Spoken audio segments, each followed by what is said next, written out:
নমস্কার, দেখছেন নিউজ 18 বাংলা। আমি রুমেলা রয়েছি আপনাদের সঙ্গে। শুরু করছি দুয়ারে রিপোর্টার। আর শুরুতেই যে খবরের দিকে নজর রাখবো, ডান্সারের মৃত্যু আর তাতে এবার নয়া মোড়। কেন নয়া মোড়? তথ্য গোপন করছেন সুতন্দ্রার সঙ্গীরা, সন্দেহ করছেন মৃত সুতন্দ্রার মা। গাড়ির চালক বন্ধুদের জিজ্ঞাসাবাদের দাবি রেখেছেন সুতন্দ্রার মা তনুশ্রী চট্টোপাধ্যায়। কেন এত জোরে ছুটছিল সুতন্দ্রাদের গাড়ি? কেন গাড়ির স্পিড কমাতে কেউ বলল না? কাকসা দুর্ঘটনা মৃত্যুতে প্রশ্ন তুলেছেন সুতন্দ্রার মা। সুতন্দ্রার মা ঠিক কি বলেছেন আগে শুনবো, তারপর কথা বলবো আমাদের প্রতিনিধি রানার সঙ্গে। আমাকে ওই জানালো, ফোন করেছিল কাকসা থানায়, তখনই ওসি বলেন যে এরকম একজন ধরা পড়েছে, বাবলু যাদব ধরা পড়েছেন। হ্যাঁ, গাড়ির কাউকেই ডাকা হয়েছে। আমরা বলছি যেটা আমরা সিসিটিভি ফুটেজ এখন দেখছি, যেটা পুলিশ দিচ্ছে সিসিটিভি ফুটেজটা, সাদা গাড়িটা আগে বেরিয়ে গেছে এবং এদের গাড়িটা পরে যাচ্ছে এবং যথেষ্ট স্পিডে যাচ্ছে। ও বলছে যে আমি ড্রাইভারকে স্পিড কন্ট্রোল করার কথা বলি, কিন্তু ড্রাইভার শোনেনি। তাহলে ড্রাইভারকে সেইভাবে জিজ্ঞাসাবাদ করা হোক। কোথাও একটা হাইট কিছু হচ্ছে। অপরাধী যেই হোক, সে সাদা গাড়ি হোক ব্লু গাড়ি হোক, ইনভেস্টিগেশন করুন ওনারা, করে তার একটা দৃষ্টান্তমূলক শাস্তির ব্যবস্থা করুন। কাকসার এই দুর্ঘটনায় প্রশ্ন তুলে দিয়েছেন সুতন্দ্রার মা তনুশ্রী চট্টোপাধ্যায়। সন্দেহের অবকাশ রয়েছে, জিজ্ঞাসাবাদ করা হোক চালককে এবং তার সহযাত্রী যারা ছিলেন তার বন্ধুদের। কথা বলবো, আমাদের প্রতিনিধি রানা রয়েছেন সঙ্গে। রানা।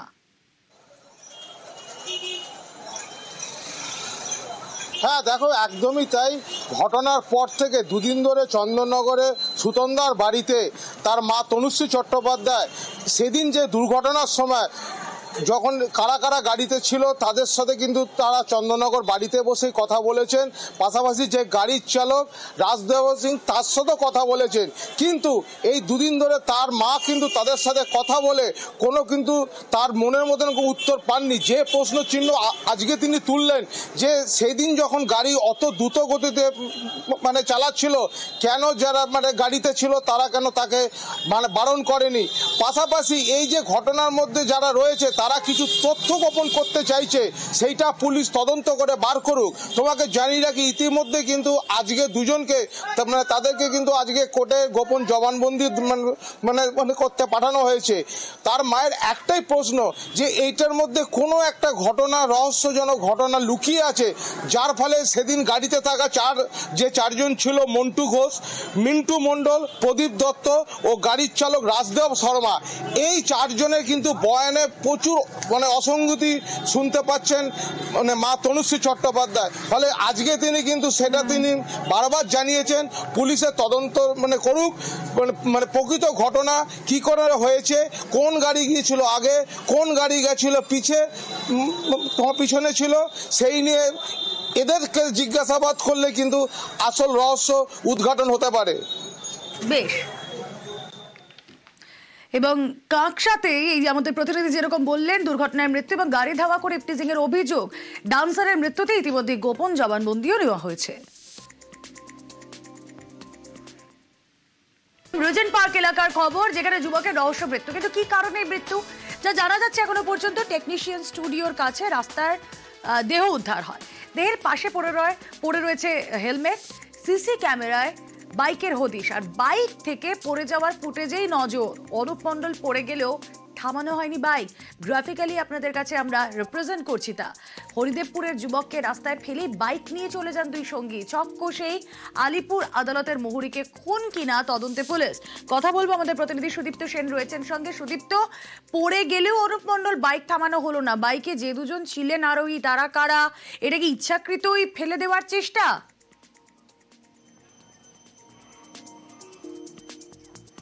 দেখো, তুমি যেমনটা বললে রুমেলা, যে ওই একদম গতকাল রাত 3টে নাগাদ পুলিশ সূত্রে যেমনটা খবর, 3টে নাগাদ একজনের দেহ পাওয়া যায় এবং সেখানে তাকে পড়ে থাকতে দেখা যায়। একদম টেকনিশিয়ান স্টুডিওর ঠিক বিপরীতে যে রোড, সেই রোডেই কিন্তু সেই দেহ পাওয়া গিয়েছিল এবং পাশে একটি হেলমেট ছিল।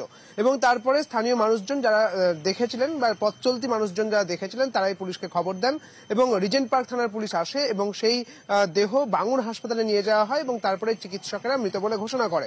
পরবর্তী ক্ষেত্রে যেমন তদন্ত এগোয়, সেই তদন্ত দেখা যায় হরিদেবপুরের বাসিন্দা এই মৃতর নাম অনুপ মণ্ডল, তিনি পেশায় একজন মহুরী, এবং তার পরবর্তী ক্ষেত্রে সিসিটিভি ফুটেজ যখন চেক করা হয় সেই ফুটেজে কিন্তু পরিষ্কার হয়ে যায় যে একটি বাইক, যে বাইকের মধ্যে 3 জন ছিল এবং 3 জনের একদম শেষের দিকে বসেছিলেন, একদম পিছনের শেষের দিকে বসেছিলেন এই অনুপ মণ্ডল, তিনি কিন্তু পড়ে যান।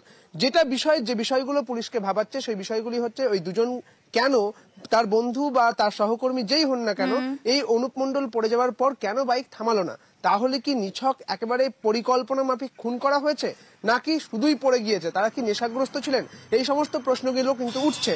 এবং যেখানে পড়েছে সেই ব্যক্তি অর্থাৎ অনুপ মণ্ডলের মৃতদেহ যেখানে ছিল, ঠিক সেখানে তার আগেই কিছুটা দূরে অর্থাৎ একদম 10 পা দূরে একটি স্পিড ব্রেকার ছিল। যদি তারা নিয়ন্ত্রণ হারায়, অর্থাৎ বাইক যদি নিয়ন্ত্রণ হারায় এবং তারপরেই যদি স্পিড ব্রেকার থেকে ছিটকে গিয়ে এবং সেই ছিটকে যাওয়ার পরেই যদি অনুপ মণ্ডল পড়ে যান, তাহলে সেক্ষেত্রে সেই তদন্তে তা উঠে আসবে। এখনো পর্যন্ত একজনকে, এই যে বাইকের যে আরো দুজন, সেই একজনকে কিন্তু এখনো পর্যন্ত চিহ্নিত করা গিয়েছে, তাকে জিজ্ঞাসাবাদ চলছে। তবে ঠিক কি কারণে এই ডেড বডি ওখানে পাওয়া গেল তার কিন্তু তদন্ত চলছে। এটি নিছকই একটি দুর্ঘটনা নাকি এর পেছনে পরিকল্পিত খুন? একেবারে দুর্ঘটনা না পরিকল্পিত খুন তা জানার জন্য জিজ্ঞাসাবাদ প্রয়োজন, আর সেই জিজ্ঞাসাবাদ চলছে। ধন্যবাদ সুদীপ্ত। আর এদিকে হোটেলে যুবকের রহস্য মৃত্যু, আর তাতে গ্রেফতার ঘোলায় যুবকের বান্ধবী তিতলি দে। সম্পর্কে টানাপোড়ে না তাতেই মৃত্যু যুবকের। সম্পর্ক থেকে বেরোতে চাইছিলেন মহিলা, হোটেলে বচসার পর বিষ খায় যুবক, দাবি ধৃতের। এরপরই হোটেল থেকে পালিয়ে যান বলে দাবি ধৃত মহিলার। আর কি জানা যাচ্ছে, সুবীর প্রতিনিধি রয়েছেন আমাদের সঙ্গে। সুবীর,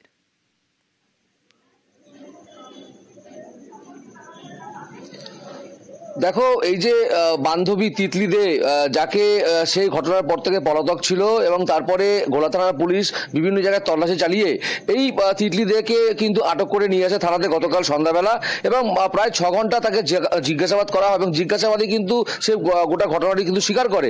দীর্ঘদিন ধরে সম্পর্কে টানাপোড়েন চলছিল এবং তার থেকে কিন্তু এই ধরনের ঘটনা, এবং হোটেলের মধ্যেও কিন্তু তাদের মধ্যে কিন্তু গন্ডগোল হয়, এবং সেই জায়গা থেকে তারপরে তার মৃতদেহ পাওয়া যায় এবং তার পরের দিন সকালবেলা সে হোটেল থেকে পালিয়ে চলে যায়। এবং এই নিয়ে কিন্তু এই যে বাবলু মণ্ডল, তার পরিবারের লোকজন কিন্তু সরব হয়েছে। তারা দোষী তিতলি দে তার শাস্তির দাবি জানাচ্ছেন, এবং এখনো পর্যন্ত কিন্তু জিজ্ঞাসাবাদের প্রক্রিয়া শেষ হয়নি, কারণ ঘোলা থানার পুলিশ চাইছে যে তাকে নিয়ে রিকনস্ট্রাকশন করবে কি ব্যাপারে এই ঘটনাটি ঘটলো। এবং 7 দিনের পুলিশি হেফাজত চেয়ে বারাকপুর আদালতে পাঠানো হয়েছিল। বারাকপুর বিচারক, যিনি আদালতের বিচারক, তিনি 4 দিনের পুলিশি হেফাজত দিয়েছে, এবং এই গোটা ঘটনায় এই তিতলি দে যে বান্ধবী, তার শাস্তির দাবি জানিয়েছে মৃত বাবলু মণ্ডলের পরিবারের লোকজন। বেশ, ওরে মেরে ফেলা হোক, ও আমার ছেলে মারা গেছে, ওরও আমি চাই ওই মরুক, কিন্তু মেয়েটা খুব খারাপ, ওই ডেঞ্জারাস মেয়ে একটা, একদম বাজে, আরো ছেলেরে জ্বালাইছে। ওরা আমি কখনো বুঝতে পারি না এরকম ধরনের ওরা কাজ করছে, চোখও পড়ে নাই, কখনো কোনো বন্ধু বান্ধবের সাথে শেয়ার করে নাই যে আমি ওই মেয়েকে ভালোবাসি, বা আমাদের সাথে বলে নাই মা আমি ওই মেয়েকে বিয়ে করব। কিছু তো একটা অবশ্যই হয়েছে, ওকে মেরে ফেলা হয়েছে, মদের সঙ্গে অবশ্যই কিছু খাইয়েছিল, প্ল্যান করেই মেরেছে। আর এদিকে দেখুন, ক্রিটিক্যাল কেয়ারে কিশোরীর শ্লীলতাহানি। কোথায়? ডায়মন্ড হারবার হাসপাতালে কিশোরীর শ্লীলতাহানি। সেখানে হাসপাতালে সিসিইউতে নাবালিকার শ্লীলতাহানি। 9ম শ্রেণীর ছাত্রীর শ্লীলতাহানির অভিযোগ। গ্রেফতার হাসপাতালের সাফাই কর্মী। কথা বলবো, আনিস উদ্দিন রয়েছেন আমাদের সঙ্গে। আনিস উদ্দিন,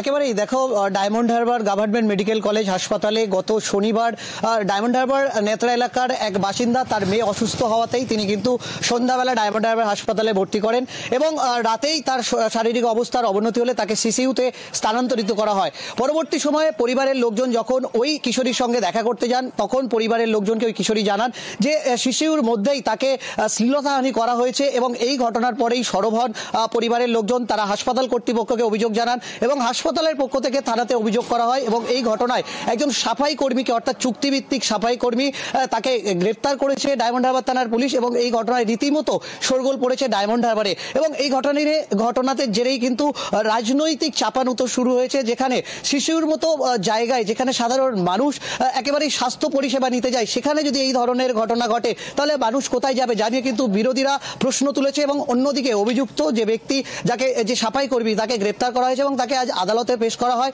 এবং বিচারক তাকে আগামীকাল আবারও আদালতে পেশ করার নির্দেশ দিয়েছেন। খারাপ আচরণ করা হয়েছে। কারা করলো? কারা বলতে তোমার যারা ওখানে কাজ করে কর্মচারীরা। পুরুষ না মহিলা? পুরুষ। কজন ছিল? দুইজন ছিল, আমি একজনকে চিনতে পারিনি, একজনকে পুরোভাবে মনে আছে। আশ্রমে থাকলে মা কতটা ভালো হয়, কতটা নিরাপদে থাকে, সুস্থ থাকে রোগী, কিন্তু এটা একদম করা হয় না আশ্রমে। যখন ছেলেগুলো এরকম করছিল নার্সরা কোথায় ছিল সেই সময়? অন্য অন্য বেডের ছিল। তুমি নার্সদের বলোনি কিছু, ডাকনি? আমাকে এরকম বলা হয়েছে, তারপর সেই জন্য আমি কিছু বলিনি। নার্সের ছেলেগুলো থাকে, সেই সব ছেলেরা ওকে বেউজ্জতি করেছে। শনিবার ভর্তি হয়েছিল, হওয়ার পরে এবারে বেডে দেওয়া হয়েছে, আমি চলে এসেছি, আমার মেয়েকে ওরকম করেছে, আমি ভিতরে ঢুকেছি, আমার মেয়েকে বলেছে তুই বলবি না। আমি কাছের ঘরে জানিয়েছি, জানাবার পরে ক্যাম্প ছিল ওখানে, আমি ওখানেও পুলিশদের জানিয়েছি। আমাকে ডেকে বলছে তুমি নিচেই কেন জানালে, কে তোমার জানাতে দিয়েছে? আমি ডাক্তারবাবুর সঙ্গে কথা বললাম, আপনার মেয়েকে ছুটি নেবে? আমি বলি হ্যাঁ। বলে তাহলে তুমি নিজের ইচ্ছায় ছুটি নিচ্ছ। একজন আর হয়েছে, এখন একজন বাকি আছে, সিস্টারের মেয়েগুলোও বাকি আছে। প্রাথমিক নিয়োগ দুর্নীতি মামলায় সিবিআই সাপ্লিমেন্টারি চার্জশিটে অভিষেকের নাম, জনৈক অভিষেক ব্যানার্জির নাম চার্জশিটে। যদিও চার্জশিটে থাকা এই অভিষেকের পরিচয় জানায়নি সিবিআই। বিস্তারিত জানাবেন প্রতিনিধি আবির ঘোষাল, রয়েছেন সঙ্গে। আবির,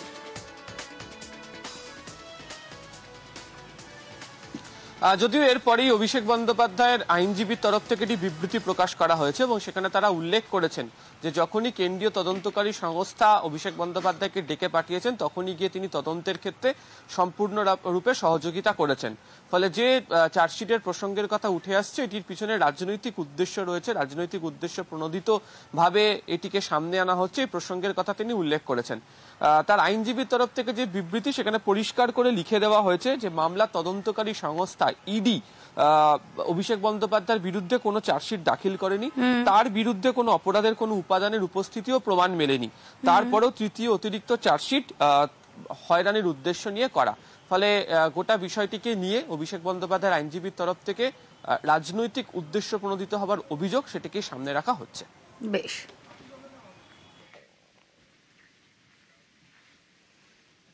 আর এদিকে জেলে ভরার করা হুঁশিয়ারি বিচারপতি মান্থা। 2009 প্রাথমিক নিয়োগ মামলা হাইকোর্টের নির্দেশ সত্ত্বেও চাকরি না দেওয়ার অভিযোগ। মালদা উত্তর 24 পরগনা প্রাথমিক সংসদের চেয়ারম্যানকে জেলে ভরার হুঁশিয়ারি, শিক্ষা দপ্তরের কমিশনারকেও জেলে ভরার হুঁশিয়ারি, আর 3 জনকে 2 দিনের ডেডলাইন হাইকোর্টে। কথা বলবো, আমাদের প্রতিনিধি অর্ণব হাজরা রয়েছেন সঙ্গে। অর্ণব,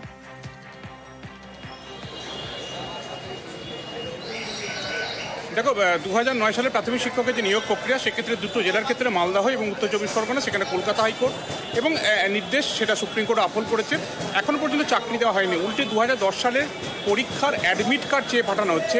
এই বিষয়টি জানার পরই আদালত অবমাননার মামলার প্রেক্ষিতে বিচারপতি রাজাশেখর মান্থা তীব্র ভর্ৎসনা করেন এই দুই জেলার চেয়ারম্যান তাদের ভূমিকা নিয়ে এবং স্পষ্ট বলেন কার্যত আদালতের সঙ্গে চালাকি হচ্ছে এবং আদালতের অর্থাৎ কলকাতা হাইকোর্টের বিচারপতি রাজাশেখর মান্থার ধৈর্যের পরীক্ষা নিচ্ছে এই দুই জেলার চেয়ারম্যান বা ডিপিএসসিরা।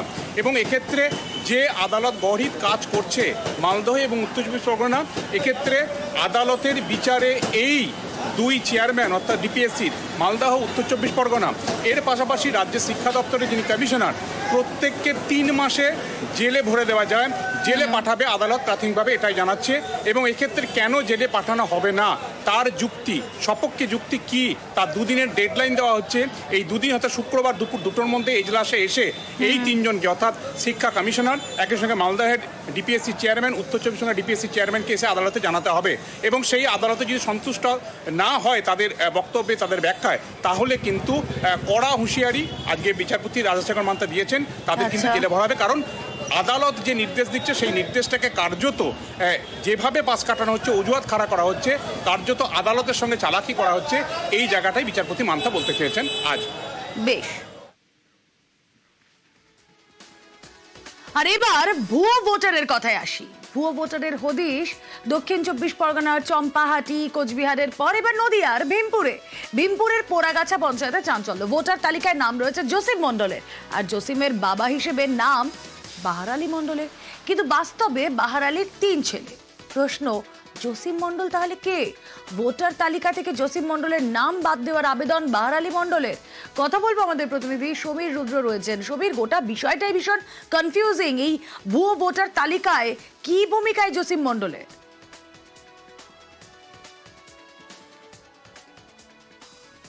দেখো, এই জসিম মন্ডলের নাম রয়েছে পোড়াগাছা পঞ্চায়েতে 229 নম্বর বুথের ভোটার লিস্টে, কিন্তু বাবার নাম হিসাবে দেওয়া আছে বাহার আলী মন্ডল।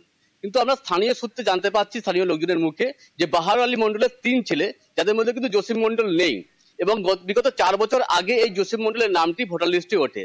হঠাৎ করে তার নামটা দেখতে পেয়ে কিন্তু স্থানীয় যারা লোকজন তারা চমকে ওঠেন যে যার 3 ছেলে হঠাৎ করে তার 4 ছেলে হয়ে গেল কি করে। কারণ আর যে 3টে ছেলের নাম রয়েছে তারা কিন্তু সেই গ্রামে বসবাস করেন, বাহার আলী মন্ডলের সাথে বসবাস করেন, এবং সেই একই পরিবারের সদস্য হিসেবে জসিম মন্ডলের নাম ভোটার তালিকায় রয়েছে, কিন্তু বাস্তবে তার কোনো অস্তিত্ব নেই।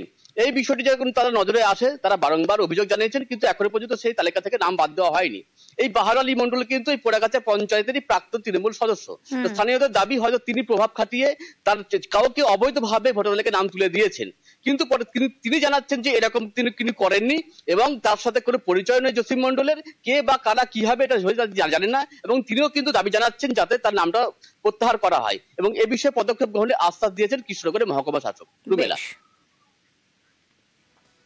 খবরটা পেলাম এবং এটা আমি এক্ষুনি আমরা লোকালের যে বিএলও আছে তাকে দিয়ে এনকোয়ারি করাবো। এনকোয়ারি করার পরে যদি এটা যে অ্যালিগেশনটা আছে সেটা যদি সত্যি হয় তাহলে ইমিডিয়েটলি তার নামটা ভোটার লিস্ট থেকে বাতিল করার জন্য আমরা ব্যবস্থা করব। আগে জেনে নিই সঠিক তথ্যটা কি আছে, তারপর যথাযথ ব্যবস্থা আমরা নেব। জসিম কি আপনার ছেলে? জসিম আমার ছেলে না। তাহলে আমার 3 ছেলে। কি কি নাম? বড় ছেলে মালেক মন্ডল, মেজো ছেলে আতিয়ার মন্ডল, আর ছোট ছেলে রাকেশ মন্ডল। জসিম মন্ডল কে আমি জানি না, ওর সঙ্গে আমার পরিচয় নেই, আমি চিনিও না। ভুয়ো ভোটার কিনা আসল ভোটার আমার জানা নেই, তবে ওই নামে এই বুথে কেউ বাস করে না। আমি এই বুথে আমার এই যে বিএলও ছিল আমি তাকে জানিয়েছিলাম যে এটা ডিলিট করার জন্য, কারণ এই যেহেতু আমার নামে বাবা হিসেবে আছে সেজন্য আমি ডিলিট করতে বলেছিলাম, কিন্তু এখনো ওই নামটা ডিলিট হয়নি। ডিলিট হলে আমার আপত্তি নেই। আর বাহার আলী মন্ডলের 3 ছেলে, তাদেরকে আমরা ঠিক মতো চিনি। জসিম মন্ডল সেই এলাকার কেউ নেই। আমি প্রশাসনের কাছে অনুরোধ করব যথাযথ ব্যবস্থা নেওয়ার জন্য। বোলপুরে বিজেপি নেতাদের নিরাপত্তা প্রত্যাহার কেন্দ্রের, আর এই তালিকায় অনেকে রয়েছেন। বোলপুরে বিজেপি জেলা সভাপতি সিআইএসএফ প্রত্যাহার, সন্ন্যাসী চরণ মণ্ডলের নিরাপত্তা প্রত্যাহার কেন্দ্রের, 21-এর নির্বাচনে বিজেপি প্রার্থীরও সিআইএসএফ নিরাপত্তা প্রত্যাহার। আর কে কে রয়েছেন, কাদের কাদের নিরাপত্তা প্রত্যাহার করা হলো, ইন্দ্রজিৎ রুদ প্রতিনিধি আরো বিস্তারিত জানাতে পারবেন। ইন্দ্রজিৎ।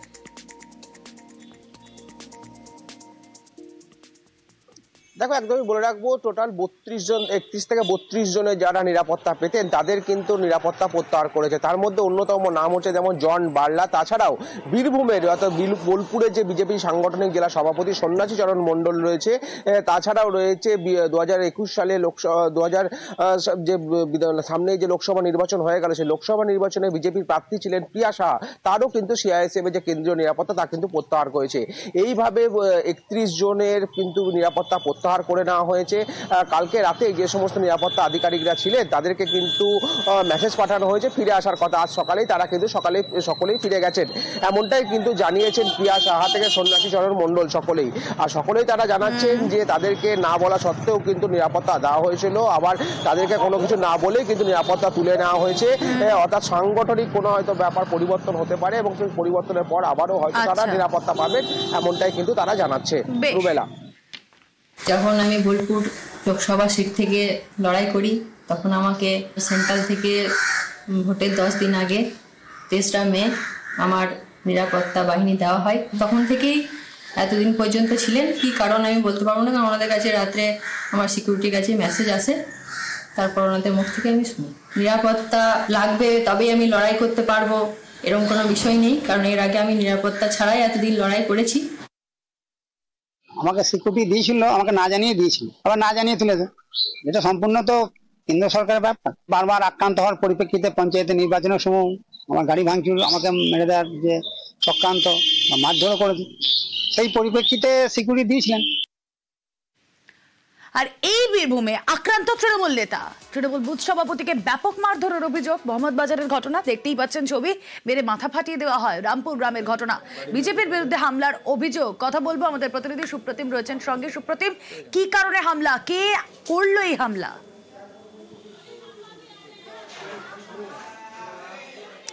দেখো, যে ঘটনা ঘটেছে সেটা হচ্ছে বীরভূমের মোহাম্মদ বাজারের রামপুর এলাকার ঘটনা।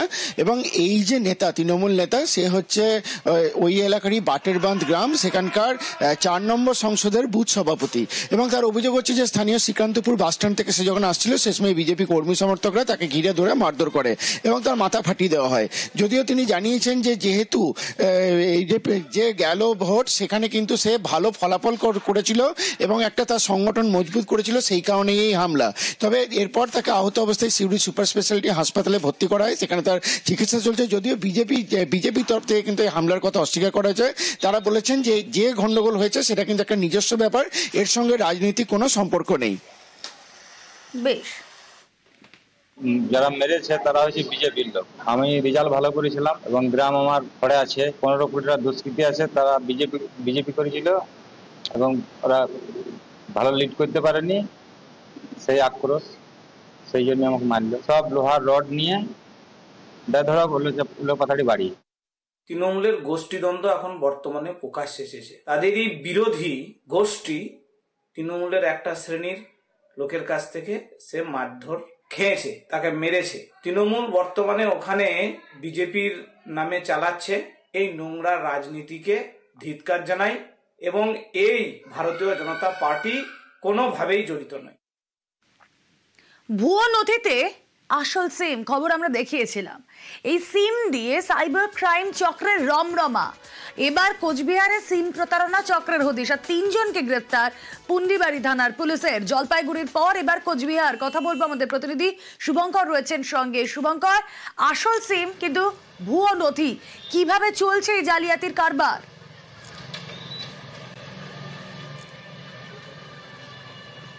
হ্যাঁ দেখো, একেবারেই কিছুদিন আগে কলকাতা সাইবার ক্রাইমের তরফ থেকে কোচবিহার জেলা পুলিশের কাছে একটা তালিকা পাঠানো হয়। তাতে দেখা যায় যে কোচবিহার জেলায় অন্ততপক্ষে 681টি সিম এইভাবে ব্যবহার করা হয়েছে। অন্যের নথি দিয়ে সেই সিমগুলো তুলে সেগুলো সাইবার প্রতারণার কাজে ব্যবহার করা হয়েছে।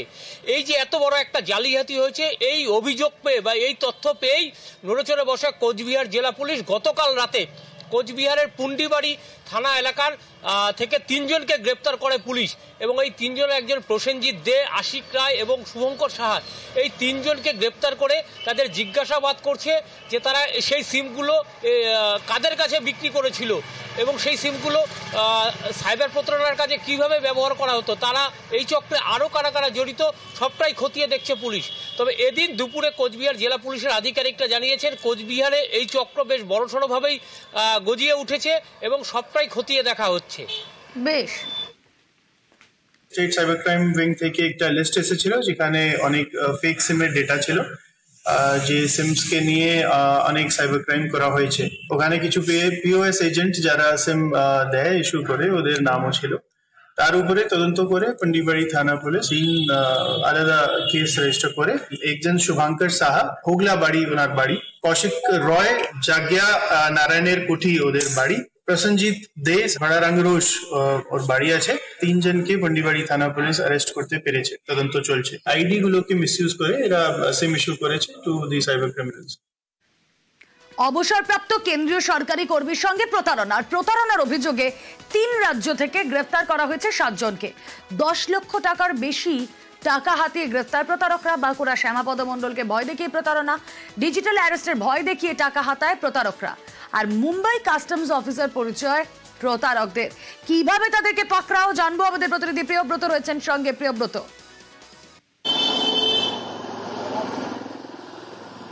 এখন রুমেলা ঘটনার সূত্রপাত 17 জানুয়ারি। সেদিনই এক অজানা নাম্বার থেকে ফোন আসে এই শ্যামাপদ মণ্ডলের কাছে যে তার কিছু সামগ্রী অবৈধ এবং সেগুলো মুম্বাই কাস্টম অফিসার তিনি পরিচয় দেন এবং তিনি ধরেছেন এবং এই জন্য তাকে টাকা দিতে হবে। অ্যাকাউন্টে একটি নির্দিষ্ট অ্যাকাউন্ট নাম্বার দেওয়া হয়, সেখানে 10,21,000 টাকা দেওয়ার কথা বলেন।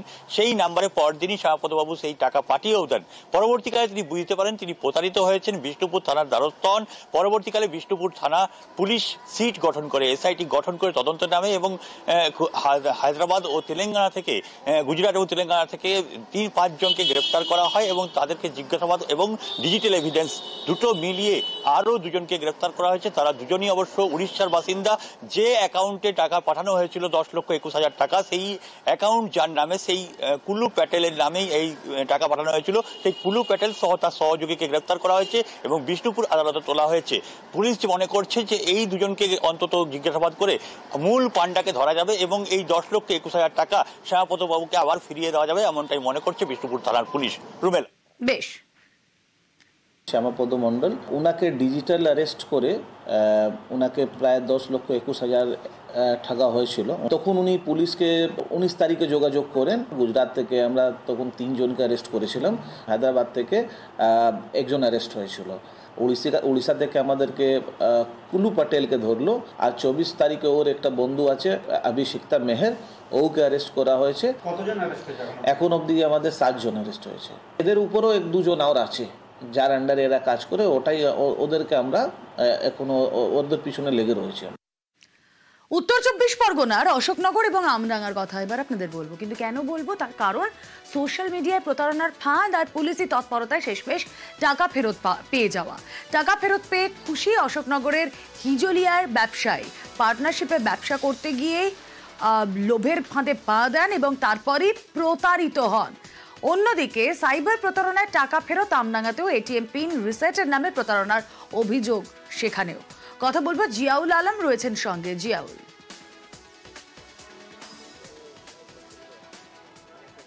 একদম দেখো, নয়া প্রতারণার ফাঁদ কিন্তু বিভিন্ন প্রতারিতদেরকে করা হচ্ছে। অর্থাৎ হাবড়ার এক বাসিন্দা, হিজলপুকুরের বাসিন্দা, প্রায় দীর্ঘ কয়েক বছর ধরে ব্যবসা করছেন। অর্থাৎ সোশ্যাল মিডিয়ায় বিজ্ঞাপন থেকে তাদের সঙ্গে যোগাযোগ এবং ইলেকট্রনিক্সের যে সমস্ত সামগ্রী অর্থাৎ হাফ দামে সেখান থেকে দেওয়া হবে, এবং প্রায় 1 বছর ধরে ব্যবসা করছেন। কখনো 20,000, 30,000, 50,000 টাকা পর্যন্ত সেখানে মাল নিয়ে এসে বিশাল লাভের আশায় মুখ দেখেছেন।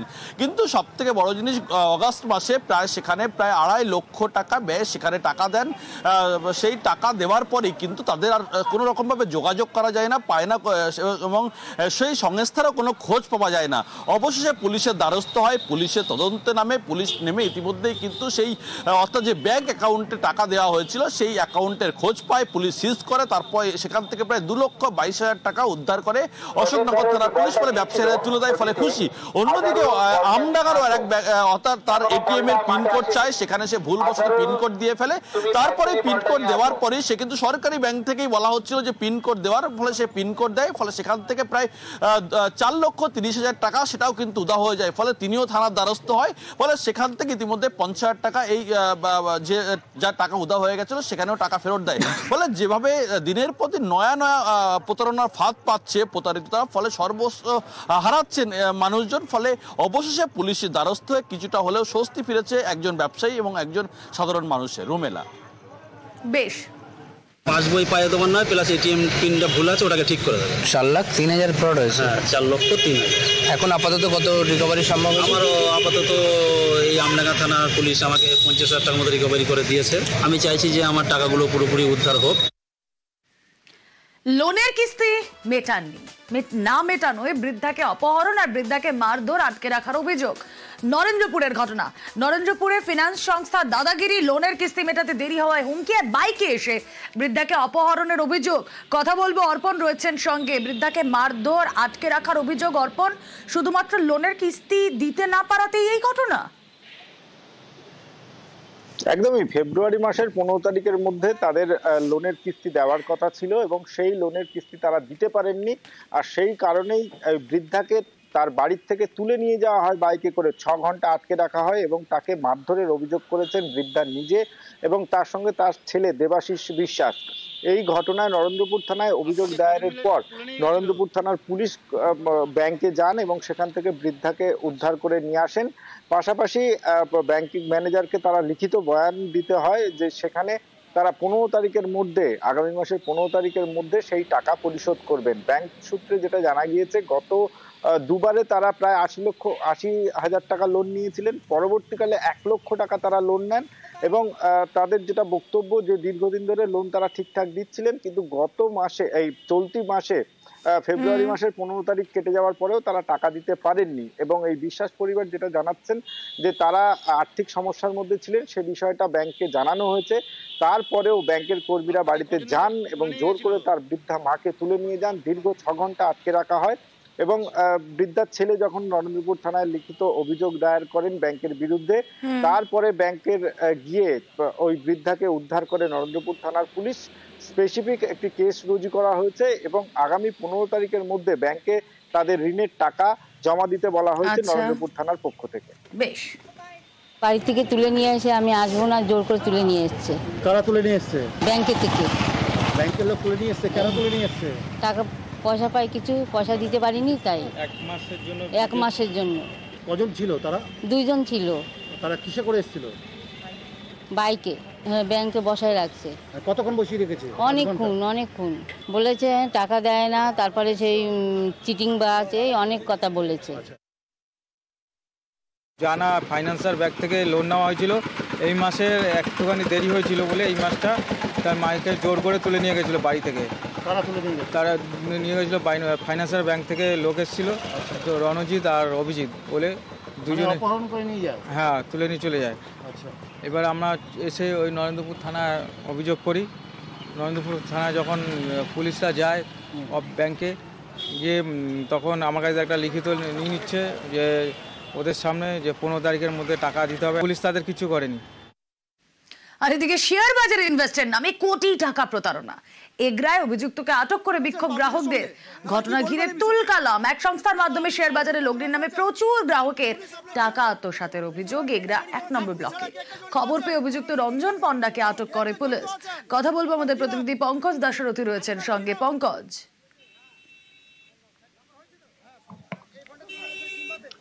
দেখো রুমেলা, তোমাকে জানি রাখি, এগ্রা 1 নম্বর ব্লকের 36 এলাকার বাসিন্দা রঞ্জন পণ্ডা দীর্ঘদিন ধরে প্রায় 1 বছর ধরে এলাকায় শেয়ার মার্কেটে টাকা রাখার জন্য প্রলোভন দেখায় এলাকার মানুষজনদেরকে, যেখানে সেই শেয়ার মার্কেটে টাকা রাখলেই কিন্তু তার টাকা ডবল হবে, এমনটা কিন্তু লোভ দেখান এলাকার মানুষজনকে। সেই প্রলোভনে কিন্তু এলাকার বাসিন্দারা প্রায় লক্ষ লক্ষ টাকা ওই ব্যক্তিকে তুলে দেয়। তারপরে 1 বছর পরে যখন দেখা মিলছে না, তখন টাকা পাচ্ছে না, তখনই সেই লোককে খোঁজ কোথাও পাচ্ছে না।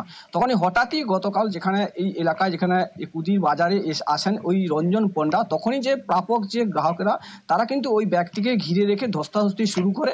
তবে ঘটনাস্থলে আসেন কিন্তু এগ্রা থানার পুলিশ, ওই ব্যক্তিকে উদ্ধার করে নিয়ে যায়। যা রীতিমতন একেবারে তোড়জোড় শুরু হয়েছে এলাকায়, যেখানে ওই ব্যক্তি যে রঞ্জন পণ্ডা প্রায় লক্ষাধিক টাকার এলাকার মানুষজনদের কাছ থেকে আত্মসাৎ করেছে এবং তাদের প্রলোভন দেখেছে ডবল হবে বলে। তবে সেই টাকা না পাওয়াতে এলাকার বাসিন্দারা ক্ষুব্ধ হয়ে ওই ব্যক্তিকে বাজারে পেয়ে ঘরের মধ্যে আটকে রেখে মারধর করে। প্রায় 1.5 বছর আগে আমার কাছ থেকে 4 লাখ টাকা নিয়েছে। আমাকে তার একটা কোম্পানিতে ইনভেস্ট করাবে, প্রফিট হিসেবে প্রত্যেক মাসে 8% করে প্রফিট দিবে। কিন্তু আজকে 1.5 বছর পেরিয়ে গেছে, 1 টাকা প্রফিট পাইনি, উপরন্তু আমার প্রিন্সিপাল অ্যামাউন্টও আমি রিটার্ন পাইনি। ও একা মার্কেট থেকে 52 কোটি টাকা ও কালেকশন করেছে। এখন কি চাইছেন? আমার টাকাটা যাতে উদ্ধার হয়। লেট লতিফ ট্রেন আর তার জেরে মার খাচ্ছে পর্যটন শিল্প। কথা বলছি পুরুলিয়া নিয়ে। এই অভিযোগ তুলে পুরুলিয়া স্টেশন ডেপুটেশন তৃণমূলের। বেশ কিছুদিন ধরে late Purulia express, Chakradhar express সহ একাধিক ট্রেন যাত্রীদের ভোগান্তির পাশাপাশি এর প্রভাব পড়ছে পর্যটন শিল্পেও। ইন্দ্রজিৎ মণ্ডল রয়েছেন সঙ্গে। ইন্দ্রজিৎ, ফাগুন মাস সামনেই দোল, আর এই সময় পুরুলিয়ায় পর্যটকদের একটা ভিড় থাকে পলাশরাঙা পুরুলিয়া দেখতে। কিন্তু ট্রেন যদি এরকম লেটে চলে, চক্রধরপুর এক্সপ্রেস যা করে পর্যটকরা যান পুরুলিয়া এক্সপ্রেস, তাহলে এই ক্ষোভ তো স্বাভাবিক।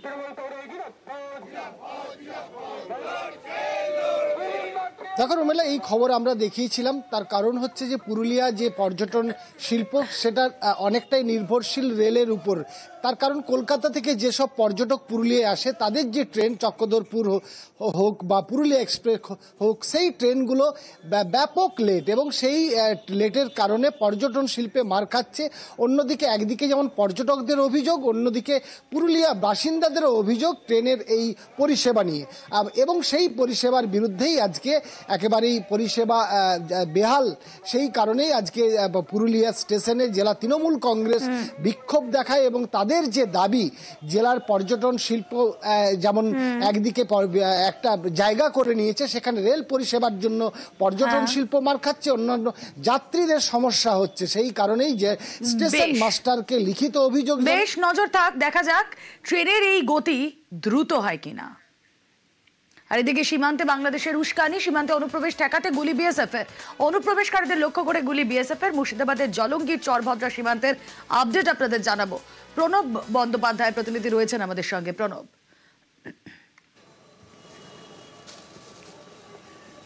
দেখো, জলঙ্গির সীমান্ত চরভদ্রপুর এলাকা দিয়ে গতকাল রাত্রেবেলায় 7 থেকে 8 জন দুষ্কৃতী সীমান্ত পেরিয়ে ঢোকার চেষ্টা করে এবং বিএসএফ এর যে নজরদারি পড়ে এবং তখনই কিন্তু তারা ঢোকার চেষ্টা করে এবং যারা অনুপ্রবেশকারী তাদের সঙ্গে গন্ডগোল বেঁধে যায় এবং রীতিনতুনভাবে বিএসএফকে লক্ষ্য করেও তারা ইটপাটকেল ছোড়ে বলে কিন্তু অভিযোগ। তারপরে কিন্তু বিএসএফ তোমার গুলি ছোড়ে এবং পালিয়ে যায়, যদিও কোনো হতাহতের খবর নেই। এবং এই ঘটনাকে কেন্দ্র করে সীমান্ত এলাকায় ব্যাপক উত্তেজনা ছড়ায়।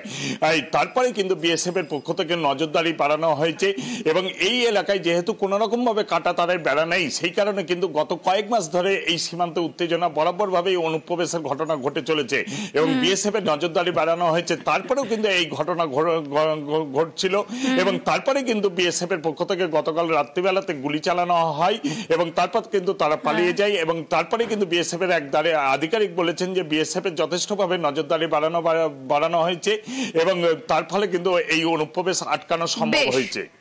কোনো গুলির আওয়াজ শুনেছিলেন? হ্যাঁ, শুনেছিলাম। কটার দিকে মোটামুটি? ওই ভাই একটাই। কতগুলো গুলির আওয়াজ শুনেছেন? একটাই শব্দ শুনতে পাইছি আমি। এরকম গুলি কি মাঝে মধ্যে হয়? মাঝে মধ্যে হয়। কিসের ব্যবসা চলে মোটামুটি? পেন্সিলের রানি, মদ ডিটি সিটি, হাতে কোনো মাল টান সোনা দানা আনতো, ওই জন্য গুলি হয় মাঝে মধ্যে। মাঝে মাঝে ধরেও তো, ধরেও মাঝে মাঝে ধরেও। আর এদিকে গাছ কাটায় নিশানায় বিএমওএইচ এর নামে পোস্টার হাসপাতালে। বিএমওএইচ কে চোর দাবি করে পোস্টার। কতুলপুর হাসপাতালে প্রাচীন গাছ নিধন। তদন্তে নেমে বিএমওএইচ কে ছুটিতে পাঠানো হয়। ছুটি শেষে কাজে যোগ দিতেই বিক্ষোভ। কথা বলবো প্রিয়ব্রত, প্রতিনিধি রয়েছেন আমাদের সঙ্গে। প্রিয়ব্রত,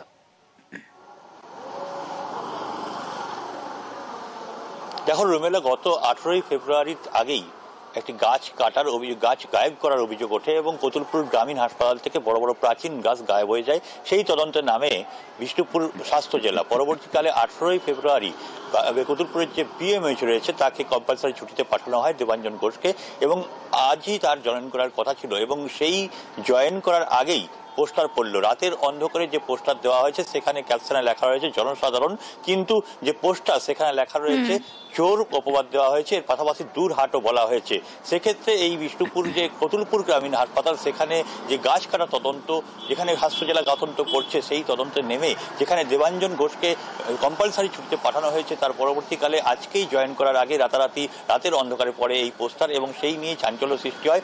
মূলত যেটা সাধারণ মানুষ তারা দাবি করছেন যে রাতের অন্ধকারে এরকম পোস্টার দেওয়া হয়েছে, কিন্তু কে বা কারা এই পোস্টার দিয়েছে তারা কেউ জানেন না। মূলত যে পোস্টার দেওয়া হয়েছে সেখানে চোর দাবি করা হয়েছে এবং দূর হাটাও এই কিন্তু ক্যাপশনে রাখা হয়েছে জনসাধারণ।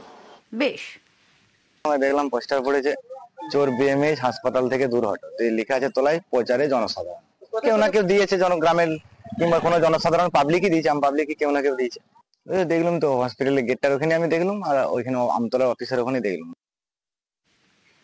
আর খবরের জেরে ব্যবস্থা, খবর আমরা দেখিয়েছিলাম, কি ছিল অবস্থা, কি হলো আপনাদের দেখাবো। স্কুলের মাঠ দখলমুক্ত করতে ব্যবস্থা। দখল হয়ে গিয়েছিল স্কুলের মাঠ। ফালাকাটা স্কুলের মাঠ দখল করে বসেছিল বাজার হাট।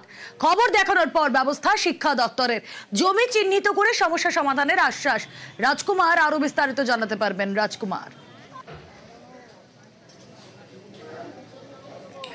একদমই রুমেলা, দেখো আমাদের খবর দেখানোর পরেই কিন্তু নড়েচড়ে বসে শিক্ষা দপ্তর। আলিপুরদুয়ার ডিস্ট্রিক্ট প্রাইমারি স্কুল কাউন্সিলের যে চেয়ারম্যান ফরিদোস বর্মন সহ শিক্ষা দপ্তরের অন্যান্য কর্তারা ওই স্কুলে যান এবং গিয়ে ওই স্কুলের থেকে জমির কাগজ সংগ্রহ করেন। শুধু তাই নয়, সেই জমির কাগজ ফালাকাটা যে বিএলআরও অফিস, সেই বিএলআরও অফিসের শিক্ষা কর্তারা তারা জমা দিয়েছেন। ইতিমধ্যেই ওই প্রাথমিক বিদ্যালয়ের জমি কতটা সেটা চিহ্নিত করতে বলা হয়েছে এবং জমি চিহ্নিত করার পর ব্যবস্থা নেওয়া হবে এবং ওই বাজার কারা বসাচ্ছে সেটারও নাম শিক্ষা দপ্তর পেয়েছে বলে জানিয়েছে শিক্ষা দপ্তরের কর্তারা।